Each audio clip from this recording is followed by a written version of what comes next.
Hello everyone, আমি প্রিয়াঙ্কা দে টায়োটিরা। আজকে যে টপিকটা নিয়ে কথা বলবো সেটা হচ্ছে আমি কিভাবে ঠাকুরকে মানি। ঠাকুর বলতে কি বোঝে সেটাকে আমি কিভাবে ডিসক্রাইব করবো যদি আমাকে বলা হয়। আমার কাছে ঠাকুর মানেই মাথা থেকে পা পর্যন্ত শুধু সায়েন্স অ্যান্ড লজিক। কোনো অলৌকিকতা বলে কিছু নেই। কোনো মানে কিছু হয়ে গেল যেটা হওয়ার কথা না, সেরকম কিচ্ছু নেই। আমার কাছে ঠাকুর মানেই সে পুরোপুরি সায়েন্স অ্যান্ড লজিকের যুক্তি ভরা জিনিস একটা।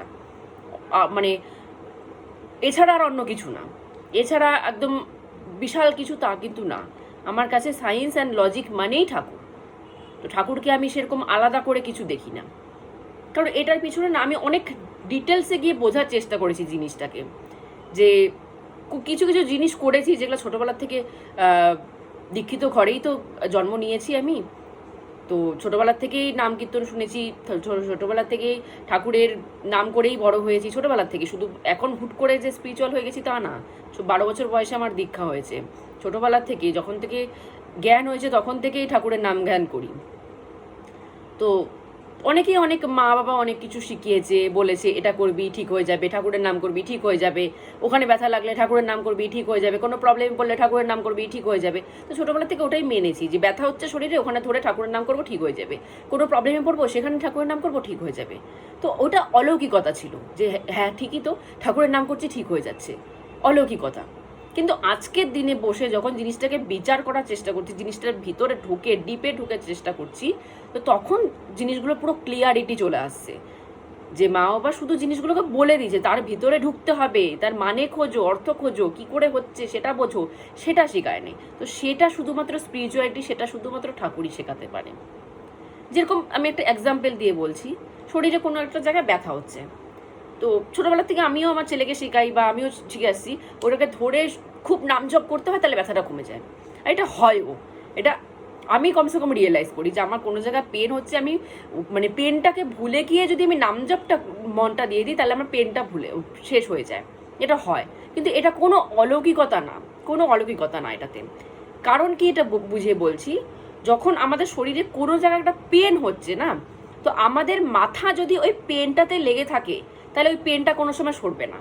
কারণ আমরা সবসময় এটাই ভাববো পেন হচ্ছে পেন হচ্ছে পেন হচ্ছে, কিন্তু আমাদের মাথাটা যদি আমরা ওই পেন থেকে সরিয়ে যদি নাম জপে লাগিয়ে দিই, নাম জপটা করলে কি হয়, নাম জপটা করলে কি আমাদের পুরো বডির সেল অ্যাক্টিভ হয়ে যায়, পুরো এক একটা রক্তকণিকা, এক একটা নার্ভ সব অ্যাক্টিভ হয়ে যায় নাম জপে। নাম জপে করার কারণটাই হচ্ছে এটা, যে পুরো বডিকে মাথা থেকে পা পর্যন্ত পুরো বডিকে অ্যাক্টিভ রাখা।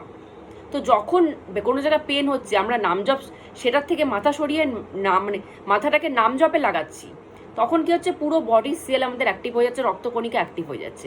ওই অ্যাক্টিভেশনের মাধ্যমে নাম জপটা যখন আমরা করছি, করতে করতে ওই যেহেতু পুরো রক্ত চলাচল শুরু হয়ে যাচ্ছে, যেখানে যেটা ব্লকেজ হয়ে আছে শরীরে সেটা কেটে যাচ্ছে নাম জপের মাধ্যমে, তো ওই জায়গায় যে পেনটা হয় না সাময়িক, ওই পেনটা না সরে যায়। তো এইটার মধ্যে অলৌকিকতা কিচ্ছু নেই, ফুল সায়েন্স ভর্তি, একদম ফুল যুক্তি ভর্তি। যখন কোনো জায়গায় শরীরে ব্লকেজ হয়ে যায় বা কোনো একটা জায়গায় পুরো জোরে ধাক্কা লাগলো, তো সেই জায়গাটা পেন হবে। কিন্তু যদি আমরা সেই নাম জপের মাধ্যমে সেই জায়গাটাকে ক্লিয়ার করার চেষ্টা করি, ব্লকেজ হয়ে গেল কোনো একটা জায়গায় ব্যথা পেলাম আমরা, সেটা ব্লকেজ হয়ে গেল, তো সেটাকে যদি আমরা নাম জপের মাধ্যমে সেই জায়গাটাকে ভিতর থেকে আমরা ক্লিয়ার করি, পুরো ওই জায়গার নার্ভগুলোকে ক্লিয়ার করি, ওই জায়গার রক্তকণিকাগুলোকে ক্লিয়ার করতে থাকি, তাহলে কিন্তু ব্যথাটা সরে যাবে। তো এটার মধ্যে অলৌকিকতা কি আছে? এটার মধ্যে কোনো অলৌকিকতা নেই, ফুল সায়েন্স ভর্তি আমার মনে হয়। একদম সায়েন্স অ্যান্ড যুক্তি দিয়ে বোঝার চেষ্টা করবেন, বুঝে যাবেন যে এমন কিছু আলাদা ব্যাপার নেই। কোনো প্রবলেমে পড়েছি, রাস্তায় কোনো প্রবলেমে পড়েছি, সেখানে নাম জপ করা শুরু করে দিচ্ছি। নাম জপ করলে কি হয়, নাম জপ করলে আমাদের এনার্জিটা পজিটিভ হয়ে যায়। আমাদের সোল যেটা আছে সেটা তো অলরেডি, যারা নাম জপ করে কন্টিনিউ প্রতিদিন মেডিটেশন করে, প্রতিদিন নাম জপ করে, তাদের সোল অলরেডি জাগা থাকে। সবার সোল কিন্তু জাগা থাকে না, যারা নাম জপ করে তাদেরই একমাত্র সোল জাগে, যারা নাম জপ করে না তাদের কিন্তু সোল ঘুমিয়ে থাকে, তাদের কিন্তু সোল জাগ্রত থাকে না। যদি সোল জাগ্রত সবারই থাকতো তাহলে কেউ খারাপ কাজ করতে পারতো না, কারণ যাদের সোল জাগ্রত হয়ে যায় সেই সোল কোনো সময় এই শরীরটাকে দিয়ে খারাপ কাজ করতে দিতে পারে না। সে খারাপ কাজ করতে যাওয়ার আগেই সে টুকে দিবে, খারাপ কাজ হচ্ছে যাবে না এখানটায়, সে আগেই আটকে দেবে, যেটাকে আমরা বিবেক বলি, বিবেক আগেই আটকে দেবে। তো বিবেক কিন্তু সবার জাগ্রত থাকে না, প্রত্যেকটা মানুষের কিন্তু বিবেক, সবারই বিবেক থাকে, কিন্তু কেউ জাগাতে পারে কেউ জাগাতে পারে না। বিবেক একমাত্র নাম জপের দ্বারাই জাগে, না হলে জাগে না। সবার যদি বিবেক জাগ্রত থাকতো তাহলে আজকালকার দিনে রেপ হতো না, আজকালকার দিনে মার্ডার হতো না, সব নোংরা নোংরা কাজকর্ম হতো না। যাদের বিবেক ঘুমিয়ে আছে তারাই এটা করতে পারে, কারণ তাদেরকে তো কেউ ভিতর থেকে বলছে না যে এটা ভুল করো না, ওটা ভুল করো না, ওদিকে যেও না, ওটা করো না। তাদেরকে তো ভিতর থেকে কেউ বলছে না। তো এই জন্য তারা একদম স্বতঃস্ফূর্তভাবে খারাপ কাজ করে যাচ্ছে। আর আমরা স্পিরিচুয়াল মানুষ খারাপ কাজ করতে পারি, কারণ আমাদের ভিতর থেকে সবসময় বিবেক বলছে এটা এখানে যাবে না, খারাপ, ওর সাথে মিশবে না, খারাপ, ওই জিনিসটা করা ভুল হবে, খারাপ। এই জন্য আমরা খারাপ কাজটা সহজে করতে পারি না, যেহেতু বিবেক পুরো জাগ্রত আছে। তো যেহেতু আমাদের সোল অলরেডি জাগা থাকে সবসময়, তো কোনো একটা প্রবলেমে যদি পড়ি, তো নামজপ শুরু করে দিলে সেখানে ওই আমাদের সোলটা আরও জেগে যায়, এনার্জিটা আরও হাই ভাইব্রেশনে চলে যায়। তো যখন সে হাই ভাইব্রেশনে চলে যায়, তো তখন সে মাথায় একটা বুদ্ধি অলরেডি দিয়ে দেয় যে এই কাজটা করো, এই বিপদ থেকে কেটে যাবে, এই কাজটা করো, এই যে প্রবলেমটা পড়েছো এখান থেকে তুমি সরে যাবে। সাথে সাথে মাথায় বুদ্ধি চলে আসে, বিবেকটা, সোলটা মাথায় বুদ্ধিটা ফট করে দিয়ে দেয়, যেটা আমরা নর্মালভাবে সেই বুদ্ধিটা আনতে পারি না আমাদের মধ্যে। যে এই রাস্তায় একটা আমি একা মেয়ে মানুষ বা একটা ছেলে মানুষ 4-5 জনের মাঝখানে পড়ে গেছি, কি করব? আমাদের নর্মাল মাথায় কিন্তু আসে না বুদ্ধি। কিন্তু যদি নামজপটা করা শুরু করে দিই, এই ভিতরে যে আত্মাটা বসে আছে সে এখানে বুদ্ধিটা দিয়ে দিবে। সে বাইরের থেকে এসে কারোর সাথে মারপিট করে সরাবে না, এটা হয় না, ওটাকে বলা অলৌকিকতা, ওটা সম্ভব না। সে এখানে বুদ্ধিটা দিয়ে দিবে, বুদ্ধিটা এখানে সঞ্চার হওয়াতে কি হবে, আমরা সে ওয়েটা পেয়ে যাব, রাস্তাটা পেয়ে যাব যে এই প্রবলেমটার থেকে আমরা কি করে সরিয়ে বেঁচে বেরোবো। তো এটা নামজপের দ্বারা হয়। নামজপের দ্বারা এই না যে আমি বসে আছি, আমার সামনে ঠাকুর এসে 3-4 জনকে মেরে ভাগিয়ে আমাকে রাস্তা ক্লিয়ার করে দিল, না। নামজপের মানেই হচ্ছে আমার সোল আমাকে মাথায় বুদ্ধিটা দিবে, ব্রেনটা অ্যাক্টিভেশন করে দেবে, যাতে আমি ওই জায়গাটার থেকে কেটে বেরোতে পারি। তো এটাতে কোনো অলৌকিকতা আছে? আমার তো মনে হয় না। এটা পিওরলি সায়েন্স অ্যান্ড লজিক, কোনো অলৌকিকতা নেই এখানটায়। যেরকম আর একটা ব্যাপার হচ্ছে কিছু চাওয়া, ঠাকুরের কাছে কিছু বসে আমরা চেলাম, সেটা পেয়ে গেলাম, আমরা কি মনে করলাম অলৌকিক হলো, আমি এটা চাইলাম, আমি এটা পেয়ে গেলাম, এটা তো অলৌকিকতা হয়ে গেল। ঠাকুর মানে অলৌকিকতা? না, কিচ্ছু না, অলৌকিকতা নেই। আমি চাইলাম, আমি পেয়ে গেলাম, কারণ আমার কর্মে ওটা লেখা ছিল।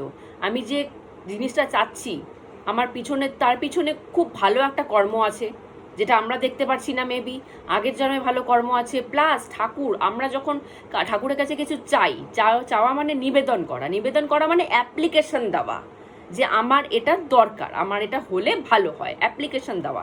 তো যে অ্যাপ্লিকেশনটা যার কাছে দিচ্ছি সে বিচার করবে যে ওই জিনিসটা আমার পেলে আমি কি ঠিকভাবে রাখতে পারবো কি পারবো না, আমি ওটা পাওয়ার যোগ্য অধিকারী কি অধিকারী না, আমার ওই জিনিসটা চাওয়ার মতো ক্ষমতা আছে কি নেই, আমি ওই জিনিসটা চাচ্ছি যে তার পিছনে আমার কোনো ভালো কর্ম আছে কি নেই, সে সব জিনিসটা বিচার করবে।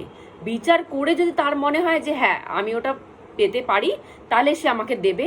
আর যদি সব বিচার করে দেখে যে আমি ওটা শুধু চাচ্ছি কিন্তু আমার ওটা পাওয়ার ক্যাপাসিটি নেই, আমার ওটার পিছনে কোনো ভালো কর্ম নেই, ওটা পেলেও আমি সেটাকে সংরক্ষণ ঠিকমতো করতে পারবো না, তখন কিন্তু সে সেই জিনিসটা দেয় না, সেটা কিন্তু ক্যান্সেল করে দেয়। দেখুন না, সব কিছু আমরা ঠাকুরের সামনে বসে যেটাই চাই সেটাই কি সবাই সব কিছু পেয়ে যায় না তো। অনেকে পায়, আবার অনেকে পায় না। তার পিছনে কারণটা কি? অনেকে যারা পাচ্ছে তারা ভাবছে ঠাকুর আছে আমার সাথে, অলৌকিকতা আমি পেয়ে যাচ্ছি। আর যারা পাচ্ছে না তারা ভাবছে দূর, ঠাকুরই নেই, নাহলে আমি চাচ্ছি আমি পাচ্ছি না কেন, অনেকে তো পাচ্ছে আমি কেন পাচ্ছি না, তার মানে ঠাকুর নেই। ঠাকুর আছে বা নেই এটা জানতে গিয়ে আমরা প্রবলেমটা করে ফেলি। আমরা আমাদের কর্মটাকে জানতে হবে আমাদের, যে আমি যে জিনিসটা চাচ্ছি মুখ খুলে, আমি কি ওটা সামলাতে পারবো, আমার কি ওটা চাওয়ার ক্ষমতা আছে, আমার ক্যাপাসিটি আছে, অধিকার আছে, আমার পিছনে কোনো ভালো কর্ম করে রেখেছি আমি যে আমি ওটা চাচ্ছি। এগুলো বিচার করতে হয়, নিজেকে বিচার করতে হয় আগে। আমরা কি করি, আমরা ঠাকুরকে বিচার করতে বসে পড়ি, ঠাকুর আছে বা নেই, ওর সাথে আছে আমার সাথে নেই, ওর সব কাজে হেল্প করে আমার কাজে হেল্প করে না, ঠাকুরকে আমরা মানে দাড়ি পাল্লায় রেখে দিই। কিন্তু আমরা নিজেকে কখনো জাজ করি না যে আমি যে জিনিসটা চাচ্ছি সেটা আমি দিয়ে দিলে আমি কি সেটা সামলাতে পারবো, সেটা দিয়ে দিলে ওটা কি আমি জিনিসটাকে আগামী দিনে ভালো পর্যায়ে নিতে পারবো। একটা জিনিস আমি নিয়ে নিলাম, ওটাকে তো আমাকে চালাতে হবে, সেটা কি আমি পারবো, আমি কি সত্যি অধিকারী, আমার কি অতটা সত্যি অধিকার আছে আমি এটা চাওয়ার মতো। আমরা নিজেকে কখনো জাজ করি না, আমরা ঠাকুরকে জাজ করে ফেলি, অন্য মানুষকে জাজ করে ফেলি, নিজেকে কখনো জাজ করি না। কিন্তু ঠাকুর দেওয়ার সময় কিন্তু জাজ করেই দেয়, যখন দেবে জাজ করেও দেবে, যখন দেবে না তখনও কিন্তু জাজ করেই দেবে না। তাই বলে এটা না সে নেই বা সে আছে, না, সব আমাদের কর্মের উপর ডিপেন্ডেন্ট, আমাদের ক্যাপাসিটির উপর ডিপেন্ডেন্ট, আর কিচ্ছু না। এখানে অলৌকিকতা বলে কিচ্ছু নেই। আমি যতটুকু ঠাকুরকে বুঝেছি, আমার ঠাকুর বলা আছে সব কিছুকে সায়েন্স অ্যান্ড লজিক দিয়ে বুঝবে, কোনো কিছুকে উটকো মেনে নেবে না, কোনো কিছুকে উটকো মানার কোনো কারণ নেই, সব কিছুর পেছনে যুক্তি আছে, লজিক আছে, কর্ম আছে, সেগুলোকে আগে বিচার করো, তারপর দেখবে তোমার চাওয়া পাওয়াটা সুবিধা হয়ে যাবে।